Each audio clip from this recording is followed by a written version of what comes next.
रात का समय था। ज्योति कस्बे के बस स्टेशन पर उतरती है, जहाँ से उसे रात के 2:30 बजे अपने कस्बे के लिए एक दूसरी बस पकड़नी थी। पूरा बस स्टेशन खाली था। वो स्टेशन में अंदर की ओर वेटिंग हॉल की तरफ चल पड़ी। वेटिंग हॉल के बाहर एक टेबल और एक चेयर लगी थी, मगर केयरटेकर गायब था। ज्योति वेटिंग रूम के अंदर चली गई। अंदर कोई भी नहीं था। वहां लगी कुर्सियों पर सन्नाटा पसरा था। उसने कोने वाली कुर्सी चुन ली। कुर्सी को हाथ लगाते ही बदन ठंड से सिहर उठा। वो शॉल को अपनी चारों ओर लपेटकर कुर्सी पर पांव सिकोड़कर ऐसे बैठ गई जिससे उसका पूरा शरीर शॉल से कवर हो गया। वह उस खाली हॉल को ऊपर से नीचे तक देखती रही। उस खाली हॉल को देखकर उसे अपने एनजीओ के बच्चों की याद आ गई, जहां वह काम करती थी। अब वो दरवाजे के बाहर देखने लगी। दरवाजे के पार दूर यूकेलिप्टस के पेड़ दिखाई दे रहे थे। पेड़ों को लगातार देखते देखते वह चौंक गई। उसे लगा जैसे पेड़ों ने आपस में जगह बदल ली हो। उसने हाथों से अपनी आंखें मली और सोचा, जो देखा वो असंभव है। उसने अपना फोन निकालकर टाइम देखा। 1 बज रहे थे और फोन से नेटवर्क और डेटा दोनों गायब थे।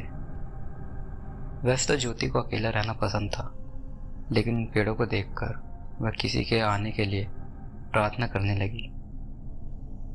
जैसे जैसे समय बीत रहा था, ज्योति इस माहौल के लिए और सेंसिटिव होती जा रही थी।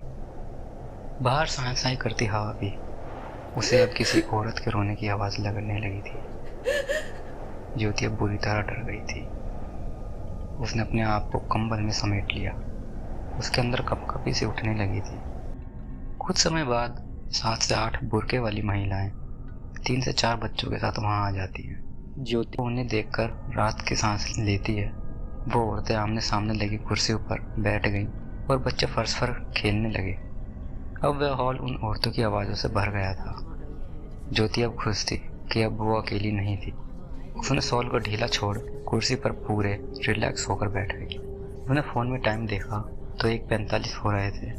ज्योति उनसे ध्यान हटाकर अपने एनजीओ के बच्चों के बारे में सोचने लगी। अचानक उसका ध्यान टूटा तो देखा हॉल में फिर से सन्नाटा था और सभी औरतें शांत मूर्ति की तरह एक ही पोजीशन में बैठी थी और बच्चे भी कुछ इस कदर शांत थे जैसे कि समय रुक गया हो।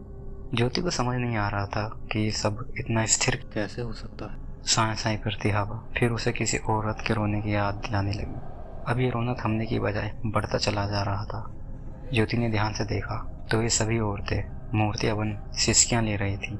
ज्योति के पैरों तले जमीन खिसक गई। धीरे धीरे वे सिसकियां बिलक बिलक के रोने की आवाज में बदल गई। ज्योति ने वहां से भागने के लिए जैसे ही जमीन पर पैर रखा, उन औरतों का रोना और तेज हो गया। ज्योति कुर्सी को पकड़े कांपने लगी। कुछ समय बाद ज्योति ने हिम्मत करके खड़े होने की कोशिश की तो उन औरतों का रोना और तेज हो गया। वो छाती पीटती हुई अपनी कुर्सी से आधा फीट ऊपर हवा में उठ गई। ज्योति भागना चाहती थी, लेकिन उसके पैर बर्फ की तरह जम गए थे। वह मूर्ति बनी सारा तमाशा देख रही थी। उसकी आंखों से आंसू निकलने लगे थे। वो औरतें रोते हुए ऊपर उठती रही और उनका रोना और तीखा और तेज होता गया। वे छत के करीब पहुंचकर मंडराने लगी थी। ज्योति अपनी गर्दन उठाए उन्हें घूर रही थी। उनकी चीखों से अब कान फटने लगे थे। ज्योति ने हिम्मत करके दरवाजे की ओर भागने की कोशिश की, मगर बाहर के पेड़ों को देख रुक गई। वो यूकेलिप्टस के पेड़ बहुत तेजी से अपनी जगह एक दूसरे के साथ बदल रहे थे। इतने में ज्योति का फ़ोन वाइब्रेट करने लगा। उसके फ़ोन की स्क्रीन भी तेजी से बदल रही थी। ज्योति की आंखों के सामने पूरा हॉल घूमने लगा और वो धड़ाम से फर्श पर गिर गई। सुबह की हल्की धूप के साथ एक आदमी ने ज्योति को उठाया। ज्योति को होश आया। उसने उधर उधर नजर डाली। उसे यकीन नहीं हो रहा था कि ये वही भूतिया हॉल है। उसने उठकर बैठने की कोशिश की और एक औरत ने उसे सहारा दिया। एक आदमी ने उसे बिस्कुट और पानी भी दिया। उसका गला सूख चुका था। उसने पानी पीते हुए बताया कि उसे कहाँ जाना है। ये सुनकर आदमी हंस पड़ा। उसने बताया कि वो गलत स्टेशन पर है और ये स्टेशन हाल ही में बना है। इससे पहले यहाँ एक कब्रिस्तान हुआ करता था।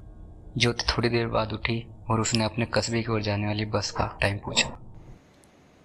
हे गाइस, अगर आपको हमारी ये कहानी अच्छी लगी हो तो प्लीज़ लाइक करें, कमेंट करें, शेयर करें एंड ज़रूर से ज़रूर सब्सक्राइब करें।